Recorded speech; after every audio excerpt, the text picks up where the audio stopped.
দর্শক, তবে আমি প্রথমেই নিন্দা জানাবো বাংলাদেশে যেভাবে দীপু দাসকে গাছে ঝুলিয়ে জ্যান্ত পুড়িয়ে দেওয়া হলো, এর আমি তীব্র নিন্দা ও ধিক্কার জানাই।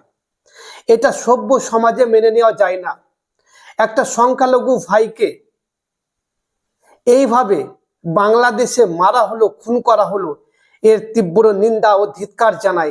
যারা এর সঙ্গে যুক্ত তাদেরকে ধরে আইনানুগ কঠোর সাজা দেওয়া হোক, তাদেরকে ফাঁসি দেওয়া হোক। আমি চাই প্রত্যেক দেশের সংখ্যালঘুরা যেন সুরক্ষিত থাকে। কাদের থেকে সুরক্ষিত থাকবে? এই মৌলবাদীদের থেকে যেন তারা সুরক্ষিত থাকে। দর্শক, একদিকে যেমন দীপু দাসকে পুড়িয়ে মেরেছে, এর আমি তীব্র নিন্দা করছি।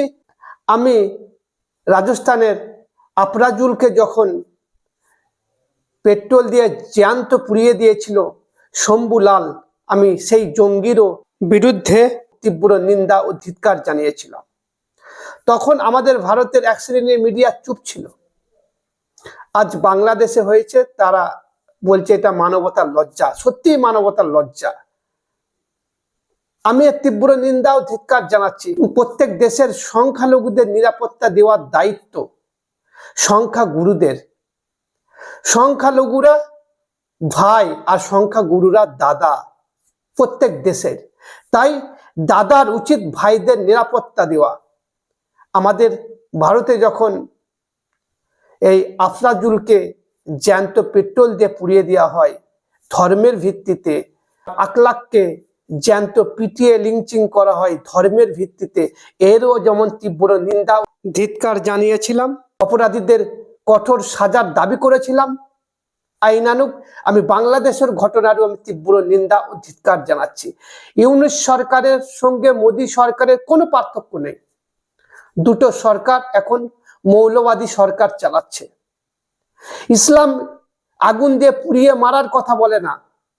আর প্রত্যেক ভাইকে বলবো, ইসলামকে জানতে গেলে, বুঝতে গেলে কোরআন পড়ুন, হাদিস পড়ুন, নবীজির জীবনী পড়ুন।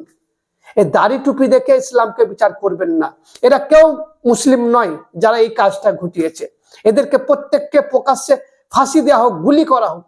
এদের এত সাহস হয় কি করে একজন জ্যান্ত মানুষকে, একটা গরিব মানুষকে, যিনি আপনার বস্ত্রশিল্পে কাজ করত, বস্ত্রশিল্পের একজন কর্মী, তাকে জ্যান্ত পুড়িয়ে দিবে?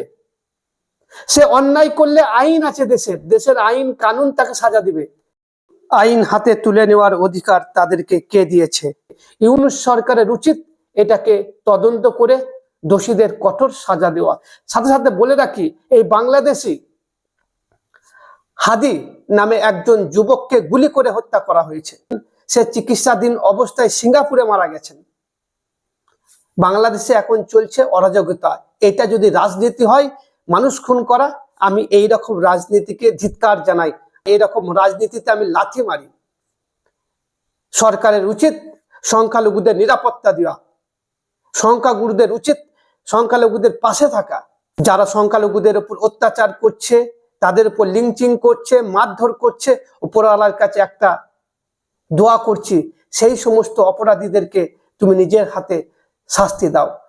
সংখ্যাগরিষ্ঠ ভাইদের বলবো, আপনাদেরকে আরো উদার হতে হবে। সংখ্যাগুরুদেরকেই সংখ্যালঘুদের নিরাপত্তা দিতে হবে।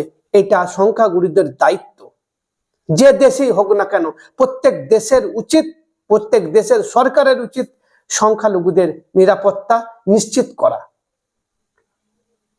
আমি ভারতের সংখ্যালঘু, আমি সংখ্যালঘুদের জন্য আওয়াজ তুলব। যে দেশে সংখ্যালঘুরা অত্যাচারিত হবে, নিপীড়িত হবে, আমি তাদের পক্ষেই কথা বলবো। আমি ধর্ম দেখবো না অন্ধভক্তদের মতো।